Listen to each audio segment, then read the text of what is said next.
माझ्या मागून सगळ्यांनी माझा आवाज बसलेला आहे. खरं म्हणजे आज पंढरपूरला 2 दिवस माईक हातात होता रात्रंदिवस. त्यामुळे गुलाबरावचं भाषण झालेलं आहे आता. आजच्या या कार्यक्रमाच्या निमित्ताने मंचावर उपस्थित जिल्ह्याचे लाडके पालकमंत्री, आमचे मोठे बंधू,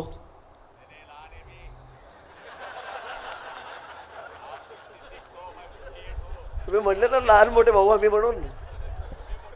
नाही नाही, कोणाला विचारा कोण लहान वाटतं मोठं कोण वाटतं. चला मतदान घ्या या विषयावर.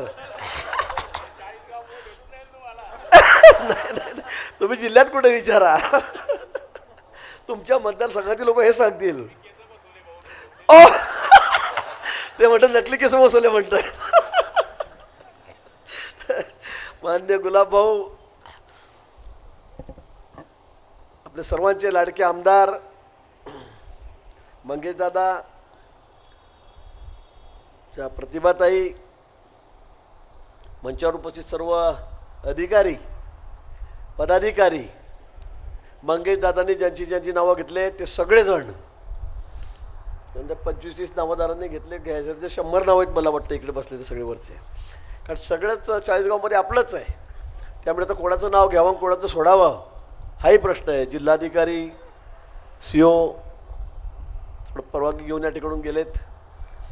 सर्वच अधिकारी या ठिकाणी बसलेले आहेत. आणि माझ्या समोर बसलेले सर्व बंधू आणि भगिनींनो, पत्रकार मित्र, खरं म्हणजे 40गावच्या विकासाच्या प्रवासातील एक महत्त्वाचा आणि आनंदाचा क्षण आहे. या ठिकाणी आपल्याला माहीत आहे मंगेशदादा चव्हाण यांचा दूरदृष्टीपण, त्यांची खरंच दूरदृष्टी मी म्हणेल गुलाब भाऊ याला, की इतकं चांगलं काम म्हणजे कुठल्या भाषेमध्ये कौतुक करावं, कुठल्या भाषेमध्ये त्याचं अभिनंदन करावं हे मला कळत नाही. इतका दूरदृष्टी असलेला नेता आपल्याला या ठिकाणी मिळालेला आहे की मी शब्दामध्ये सुद्धा सांगू शकणार नाही. कामं आज मी ज्यावेळेला बघितली तेव्हा गुलाब भाऊन मी आश्चर्यच करत होतो की असं कसं काय होऊ शकतं. आता आम्ही 60 टर्म 35 वर्ष मला झाले, 5 वर्ष सरपंच, 40 वर्ष मला मी कॉलेज सोडल्यापासून निवडून येतो आहे. गुलाब भाऊ या ठिकाणी 5 टर्म त्यांचे झालेले आहेत. म्हणजे पण आम्हालाही आश्चर्य वाटतं आहे की कसं काय होऊ शकतं असं. अतिशय प्रामाणिकपणे काम करणं, म्हणजे किंमत सांगितल्यावर बिल्डिंगची इमारतीची ते इतकं त्यांनी लक्ष देऊन काम केलं आहे. खरं म्हणजे आम्हाला वेळेलाच लक्ष दिलं. आम्ही महिन्यातून 2 दिवस 3 दिवस घरी येतो, 28 दिवस बाहेर फिरतो. पण त्यांचं कामाकडे बघण्याचा दृष्टिकोन, त्यांच्या क्वालिटी, त्या कामाचा दर्जा, त्यांनी निवडलेली सगळी त्यांची माणसं ही इतकी योग्य आहेत, इतकी उत्तम आहेत की खरं प्रत्येकाला हेवा वाटावा. मी तर म्हणतो, मी गुलाबरावला म्हटलं की महाराष्ट्रामध्ये सुद्धा असं कुठेही नसेल इतका दर्जेदार काम, महाराष्ट्रामध्ये सुद्धा कुठेही नसेल इतकं दर्जेदार काम तुम्ही या ठिकाणी केलेलं आहे. गुलाबभाऊ मला म्हटलं की चला आपण घर मांडलं तर आपल्या घरीसुद्धा असं राहणार तिथे रेस्ट हाऊससारखं. इतकं क्वालिटी मेंटेन त्यांनी त्या ठिकाणी केली. कुठेही तडजोड नाही. तडजोड यासाठी नाही की कुठे चिंधीचोरी नाही. मला काय देतो, 10% देतो का 20% देतो का 5% देतो. त्या चिंधीचोऱ्या झाल्याच नाही ना, पूर्वीसारख्या चिंधीचोऱ्या नाहीच. बरोबर आहे की नाही. आणि म्हणून इतकं दर्जेदार काम होऊ शकतं. नाही तर पुरे भानगडी मारामाऱ्या, फक्त काय माझं काय तू काही कर, पण आमचं काय. त्याला टक्के किती मी सांगत नाही. पण अशा पद्धतीने माणूस ज्यावेळेला काम करतो तो माणूस थोडे दिवसच राजकारणामध्ये टिकतो, जास्त वर्ष टिकत नाही, जास्त दिवस टिकत नाही, मी तुम्हाला सांगतो. पण मंगेश दादा पहिल्यांदा 4000 मतं निवडून आले. मला त्यावेळेला तर खरंच म्हटलं आता काय होतं काय नाही. शेवटपर्यंत माझ्या निकालाकडे माझं लक्षच नव्हतं. अरे मंगेशचं काय, अरे मंगेशचं काय. शेवटी मग आपलं जमलं. 4000ने मंगेश त्या ठिकाणी निवडून आला आणि मी सुटकेचा श्वास सोडला. कारण खूप भानगडी करून मी तिकीट दिलेलं होतं, तुम्हाला माहीत आहे. प्रेस्टिज करून तिकीट दिलेलं होतं.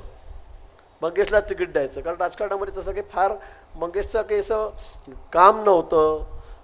तो असायचा त्या वेळेचे खासदार आमदारांबरोबर तो फिरायचा, त्याचा मित्र होता. पण तसं काही फार जुना कार्यकर्ता म्हणून मंगेश नव्हता. पण मला एक प्रयोग केला, त्याला तिकीट दिलं आणि मंगेश पहिल्यांदा दादा आपला 4000 मतांनी निवडून आला. पण 5 वर्षात त्याने अशी मोठ बांधली, असं काम केलं की पुढच्या वेळी म्हणजे सगळ्यांनाच त्यांनी मागे टाकलं जिल्ह्यामध्ये. 86,000 मतांनी मंगेशदादा निवडून आला. आणि तर एवढ्यावर थांबायचं नाही आहे. तुम्हाला आमचंही रेकॉर्ड मोडायचं आहे. 60 टर्मचं रेकॉर्ड मोडायचं आहे. आणि ते मोडतील यात कोणाची मला शंका आहे का? तुम्ही या ठिकाणी सांगितलं 15 वर्ष. मी म्हटलं गेलं काम करून टाकलं. तुम्ही दादाचं कामच पटवलं तुम्ही म्हटलं 15 वर्षात. आणि हे आपल्या कृतीतून होतं, आपल्या वागण्यातून होतं. नुसत्या इमारती बांधून होत नाही आहे. खूप चांगल्या इमारती बांधल्या, सुंदर इमारती बांधल्या, खूप चांगलं काम झालं. नुसत्या इमारतीमुळे माणूस दुसऱ्यांदा निवडून येणार नाही, तिसऱ्यांदा येणार नाही, चौथ्यांदा येणार नाही. पण लोकांशी बांधीलकी, कार्यकर्त्यांशी बांधीलकी. गुलाबभाऊनी खरं सांगितलं की ज्याच्याकडे सोन्यासारखी कार्यकर्ते त्याला काय वाढव आहे. मी मतदारसंघामध्ये शेवटचे 4 महिने पाय ठेवत नाही. विचारा कोणालाही, गुलाबभाऊंना विचारा, मंगेशदादांना विचारा. जातो मी राज्यभर फिरतो. मी फक्त फॉर्म भरायला 1 दिवस जातो आणि मतदानाच्या दिवशी जातो. सकाळी मी मतदानाच्या दिवशी आदल्या दिवशी संध्याकाळी 6 वाजता उतरलो हेलिकॉप्टरने. लगेच गाडी घेतली, परत मुक्ताईनगरकडे गेलो. मुक्ताईनगरला गेलो होतो मी प्रचाराला. माझ्या मतदारसंघात सकाळी मतदानाच्या वेळेला मी आलो. एवढा विश्वास कार्यकर्त्यावर असावा लागतो आणि तेवढा त्यांच्याही नेत्यावर असावा लागतो. आणि म्हणून त्यांच्या भरोश्यावर आमच्यासारखे नेते आम्ही तर मतदारसंघात पाय ठेवत नाही. पण कुणाच्या भरोश्यावर? तर ते कार्यकर्त्यांच्या भरोश्यावर, तुमच्या भरोश्यावर. आणि म्हणून गुलाबभाऊनी सांगितलं खरं आहे की सोन्यासारखे कार्यकर्ते आमच्याकडे. आणि म्हणून आमच्यासारखे साधारण माणसं, मास्तरांची मुलं गुलाबभाऊंकडे काय होतं. माझ्या गुलाबभाऊनी सांगितलं 10,000 मतं, माझ्याकडे 3,000 मतं पण नाही समाजाची. पण लोक देतात निवडून. माझी बायको 7 वेळा 8 वेळा निवडून आलेली आहे. 4 वेळा जिल्हा परिषद सदस्य आहे, 4 वेळा नगराध्यक्ष झालेली आहे, 8 वेळा तिला निवडून दिलेलं आहे. हे कसं होतं? तर जीवाला जीव द्यावा लागतं. असं नाही होत साधं. रस्ते केले, इमारती बांधल्या, झालं आपलं, मग भाऊ भेटत नाही, तिकडे चालले तिकडे झाले. पण त्यांच्या संकटाच्या काळात, सुखादुःखात तुम्हाला त्याच्याशी एकरूप व्हावं लागतं. त्यांना वाटलं पाहिजे माझ्यावर अर्ध्या रात्री संकट आलं तर माझा नेता या ठिकाणी तयार आहे, तो माझ्यासाठी धावून येईल. आणि आम्हालाही वाटलं पाहिजे की आमच्यावर काही अरेस्ट आलं तर आमचा कार्यकर्ता खंबीरपणे आमच्या पाठीशी उभा असला पाहिजे. तेव्हा सगळे जमतं. हे एकमेकाला पूरक आहे. नाही तर नेता हवेमध्ये कार्यकर्ता विचारा कामच करतोय तरी होत नाही. असं होत नाही. आणि म्हणून मला वाटतं मंगेशदादा या सगळ्या गोष्टीमध्ये खरा उतरलेला आहे, खरा उतरलेला आहे. आणि म्हणून मी खरंच म्हणतो त्याच्यासाठी सांगतो की मंगेशदादा म्हणजे मी मंगेशदादामध्ये काय बघतो. दादाने सांगितलं की काही काही ठिकाणी असं असतं की हा पुढे चालला ना ओढ त्याच्या तंगड्या, हा कसा काय पुढे चालला ओढ त्याचे पाय. असं नाही आहे. मी मंगेशदादामध्ये या पक्षाचा, या जिल्ह्यामध्ये उद्याचा नेता बघतोय, उद्याचा नेता बघतोय. आम्ही अजून किती दिवस आहोत? 7 टर्म झाल्या, अजून एक टर्म, एखादी टर्म. आता वय मी सांगत नाही तर गुलाबभाऊ परत टिप्पणी करतील की मी मोठा आहे का लहान आहे म्हणून. पण कुठेतरी आपण थांबलं पाहिजे, आपल्यालाही वाटलं पाहिजे. नाही तर सरनं मसल्यावर जाईपर्यंत आपण नाही मीच अरे काय मीच, कशासाठी मीच, शेवटपर्यंत उठात नाही, बसत नाही, चालत नाही तरी मीच. अरे बंद करा हे नाही चालणार असं. आणि मग लोकांनाही ते कळायला लागलेलं आहे आणि लोक त्याचे उत्तर देत आहेत मतदान पेट्यातून आपल्याला. आणि म्हणून आपणही केव्हा थांबायचं, कुठे थांबायचं हे आपल्याला कळालं पाहिजे. पण हे होत असताना, थांबत असताना उद्याचं पक्षाचं भविष्य काय, ज्या पक्षाने आम्हाला एवढं मोठं केलं, आम्ही काहीच नसताना आम्हाला या ठिकाणी एवढी पदं दिलीत, 3-3 टर्म झाले, आपण आमदार त्या ठिकाणी मंत्री आहोत, 35 वर्ष आमदार आहोत, अजून काय पाहिजे. खरं गुलाबभाऊ सांगितलं अतिशय खरं आहे. पण हे होत असताना उद्याचं पक्षाचं भविष्य काय याचा विचार आपण केला पाहिजे. आपण कोणाच्या हातावर सूत्र देऊन जाणार आहोत, कोणाकडे जबाबदारी सोपवणार जिल्ह्याची, हे आपण याचा विचार केला पाहिजे. आणि म्हणून मला वाटतं की अतिशय योग्य त्याच्यावर उत्तर असेल, माफक उत्तर असेल तर मला वाटतं मंगेशदादा आहे. त्या ठिकाणी मंगेशदादा आहे. म्हणजे अगदी पूर्णपणे सगळ्या सचोटीमध्ये उतरलेला माणूस. आम्हालाही हेवा वाटतो. मी 2-3 कामं पहिल्यावर म्हटलं का रे तुझी जी फाईल चालवली, मला फोन करायला लावतो म्हटलं, माझ्या घरी फाईल घेऊन जात नाही म्हटलं तू. मी चिडलो त्याच्यावर, खरं सिरियसली चिडलो. कारण आम्हाला एवढा वेळच नाही आहे. दादा अगदी भिंगरी असलं पायासारखं त्यासारखा पळत राहतो, इकडे तिकडे एकेका दिवसामध्ये 5-5 अधिकाऱ्याच्या सह्या घेऊन टाकतो. कोणाला शक्य नाही ते त्या ठिकाणी करतो आहे. आणि म्हणून हे सगळं शक्य होतं आहे. आणि म्हणून दादा सगळ्याच क्षेत्रामध्ये, म्हणजे नुसतं इमारती बांधायला नाही तर ग्रामविकास खात्यामध्ये मी असताना सगळा फायदा झाला उचलला. आता इरिगेशनमध्ये आपण या ठिकाणी आहे, ज्या ठिकाणी वरखेड लोंढेचं आपण आपल्या काळामध्ये मागच्या 14 ते 19 मध्ये विक्रमी काम केलं. रेकॉर्ड झालं देशामध्ये, राज्यामध्ये की इतकं फास्ट काम आपण पहिल्यांदा त्या ठिकाणी केलं. लायनिंगच्या बाबतीत तुम्ही बघितलं असेल, दादा म्हणे मला तो लिकेज जास्त होतं या कॅनलमधून, त्याला लायनिंग करा. आपण लायनिंग मंजूर केली, लायनिंग त्या ठिकाणी त्यांना दिली. सगळ्यात मन्याडचं काम असेल ते आता आपण पूर्ण करतो. आणि सगळ्यात महत्त्वाचं म्हणजे बलून बंधारा, ज्याचं कौतुक अनेक वर्षापासून चाललं होतं, आम्ही त्याच्या मागे लागलेलो होतो. पण मला सांगायला अतिशय आनंद होतो की जवळपास 900 कोटी रुपये खर्च करून 900 कोटी रुपये खर्च करून आता आपण हे बंधारे या ठिकाणी बांधणार आहोत. आणि तुमची भूक जी पाण्याची आहे, शेतकऱ्यांची आहे, ती कायमची आम्ही मिटवणार आहोत. तुम्ही पुढच्या कित्येक पिढ्या तुमच्या दादांचं नाव घेतील की हा आमदार आमचा होता आणि याने हे काम या ठिकाणी केलेलं आहे, याने करून दाखवलेलं आहे. तुम्ही काळजी करू नका. जवळपास 8 बंधारे आहे. गुलाबभाऊ तुमच्याकडे मतदारसंघामध्ये आहे, पाचोऱ्याला आहे, भडगावला आहे, चाळीसगावला आहे. तुम्हाला मंगेश दादांनी सांगितलं की 3 वर्षामध्ये प्रशासकीय मान्यता आहे. 3 महिन्यात होणार नाही. मी एकाच महिन्यामध्ये या कामाची प्रशासकीय मान्यता आणि टेंडर काढतो. एकाच महिन्यामध्ये, म्हणजे 2 महिन्याच्या आत त्याचं टेंडर निघून जाईल. इतक्या वेगाने आपण या ठिकाणी काम करतोय. कारण शेवटी गुलाबभाऊनी सांगितल्याप्रमाणे तळं राखेल तो पाणी चाखेल. शेवटी हा जिल्हा आपला आहे, त्या जिल्ह्याने आपल्याला एवढं डोक्यावर घेतलं आहे. सगळेचे सगळे आमदार आपले आहेत, वर्षानुवर्ष सगळे खासदार आपले निवडून येत आहेत. मग आमची काही जबाबदारी आहे, आमची जबाबदारी आहे की तुमच्या ज्या मागण्या असतील नसतील, पण शेवटी शेतकऱ्याला पाणी मिळालं तर त्याला मला वाटतं जीवनामध्ये दुसरा त्याचा आनंदच नाही आहे. त्यापेक्षा दुसरा आनंदाची गोष्ट ज्या आयुष्यामध्ये नाहीच आहे. आणि म्हणून आपल्याकडे जर खातं आहे तर त्याचा उपयोगसुद्धा आपण करून घेतला पाहिजे असं मला या ठिकाणी वाटतं आहे. आणि म्हणून आपण काळजी करू नका. या सगळ्या ज्या योजना आहेत, दादांचं तर दिवसभर तेच चाललेलं असतं त्या ठिकाणी, दुसरा त्याचा विचार त्याच्या मनामध्ये नसतो. आणि म्हणून ज्या आपल्या योजना आहेत, ज्या आपला निधी आहे, त्याच्यामध्ये आम्ही कुठेही कमी पडणार नाही, कुठेही कमी पडणार नाही. हे सरकार जे आहे हे शेतकऱ्याबद्दल सहानुभूती असलेलं सरकार आहे. कामाचे पैसे येतील, जातील, होतील, कामं होतील, रस्ते होतील. आता आपण सगळीकडे बघा, रेल्वे कसे चाललेत फास्ट, विमान कसे चालले आहेत. सगळ्या जिल्ह्यामध्ये आपल्याकडे 7-8 ठिकाणी विमानं उडत आहेत. रस्ते कसे झाले, सगळीकडे सिमेंटचे रस्ते झालेले आहेत. पूर्वी काय परिस्थिती होती?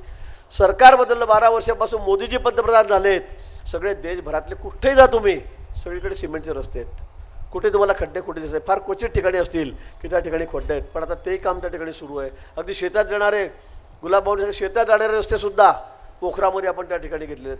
ते सुद्धा आता अतिशय चांगले दर्जेदार होत आहेत. शेतकऱ्यांचे प्रश्न मिटत आहेत. कुठलं इलेक्शन नसताना, निवडणूक नसताना आपण आता कर्जमाफी केली. आज शेतकऱ्यांना कुठे ना कुठे आपण आधार त्या ठिकाणी दिलेला आहे. अडचणीत असलेल्या शेतकऱ्यांना आपण कुठेतरी आधार दिलेला आहे. आता यावेळेला जो 40,000 कोटी रुपये आपण त्या ठिकाणी कर्जासाठी त्या ठिकाणी शेतकऱ्यांना दिले. संकटाच्या काळामध्ये मदतीत आपण त्यांना जाऊन जातो आहे. आपले आमदार त्यासाठी पाठपुरावा करतायत. मला वाटतं कधी कधी मदत तुम्हाला एवढी मिळते की आमच्याकडे काही नसतं. मग 40गावमध्ये सगळं चाललं आहे. मग जर होतं हे बघा, पहा मला किती झालं आहे, बटन दाखवू नको आता, ठेव म्हणतो कागद खिशामध्ये, आम्हाला कशाला जळवतो आहे अजून. म्हणजे असं इतकं जोरात काम मंगेशदाराचं या ठिकाणी आहे. आणि म्हणून या ठिकाणी आम्हाला अभिमान वाटतो की आम्ही जी निवड केली, मी वारंवार सांगतो, आम्ही जी निवड केली ती योग्य आहे. एक चांगला कार्यकर्त्याच्या हातामध्ये आम्ही 40गाव तालुका दिलेला आहे. चांगल्या कार्यकर्त्याच्या, नुसता कार्यकर्ता कसा असावा, नेता कसा असावा, लोकप्रतिनिधी कसा असावा, त्याचं उत्तम उदाहरण काय असेल तर मला वाटतं मंगेशदादा या ठिकाणी मंगेशदादाच आहे. आणि म्हणून मंगेशदादा तुम्हाला मनापासून खूप खूप शुभेच्छा ठिकाणी देतो. आमची प्रतिभाताई या ठिकाणी आहे, तिलासुद्धा मनापासून खूप खूप शुभेच्छा देतो. आपण सगळे सहकारी आहेत, सगळे सभापती आहेत, कोणी मार्केट कमिटी आहे, कोणी शेतकरी संघाचे असतील, वेगवेगळ्या क्षेत्रामध्ये काम करणारे सगळे पंचायत समितीचे आहेत, जिल्हा परिषदचे होतील, राहतील, नगरपालिका सगळे आपल्या ताब्यामध्ये, सगळे नगरसेवक आहे. आपल्याला मनापासून खूप खूप शुभेच्छा देतो. ग्रामीण भागात आपण काम करतो आहे, आपण पाण्याचं काम करतो आहे, पिण्याचं पाणी गुलाबभाऊ ठिकाणी. पण गावातले रस्ते जे आहेत आता शहरातले, त्याच्याकडे आपलं लक्ष द्यावं लागणार आहे. ते सुद्धा आपल्याला शहरातले रस्ते त्याचं काँक्रिटीकरण करावं लागणार आहे. कारण 40गाव शहर मोठं शहर आहे. या जिल्ह्यामध्ये जळगाव भुसावळ सोडलं तर मला वाटतं 3ऱ्या नंबरचं शहर आहे. आणि त्या ठिकाणचे रस्ते, प्रतिभाताई आपल्याला त्या ठिकाणी रस्तेसुद्धा ही आपली जबाबदारी आहे. जर बोलली नाही तर होणार नाही. जोरात मागणी केली पाहिजे दादासारखी की रस्त्याचं काम करा म्हणून. मला वाटतं ते रस्त्याचे काम करण्याची जबाबदारीसुद्धा आपली ज्या ठिकाणी आहे. आणि म्हणून मी आपल्याला पुन्हा सांगतो की या ठिकाणी आम्ही कुठेही कमी पडणार नाही, आम्ही कुठेही कमी पडणार नाही. जे आपल्या काही मागण्या असतील, गुलाबभाऊ तुम्ही काळजी करू नका, तुमच्याकडे आपण धरणं करतो आहे. आता आपण 25 वर्षामध्ये खूप काही केलेलं आहे. इथला बॅकलॉग होता थोडा, त्यामुळे आपल्याला तो निश्चित पूर्ण करावा लागेल. पुन्हा मी आजच्या या कार्यक्रमाच्या निमित्ताने मनापासून, अतिशय मनापासून दादांना या ठिकाणी शुभेच्छा देतो, त्यांचं अभिनंदन करतो. तुम्ही, तुमचे सगळे सहकारी, सगळे कार्यकर्ते आणि सगळे अधिकारी की ज्यांनी मनापासून या ठिकाणी काम केलेलं आहे, त्यांना सर्वांना खूप खूप शुभेच्छा देतो, आपलं अभिनंदन करतो. आणि थांबतो. धन्यवाद. जय हिंद, जय महाराष्ट्र.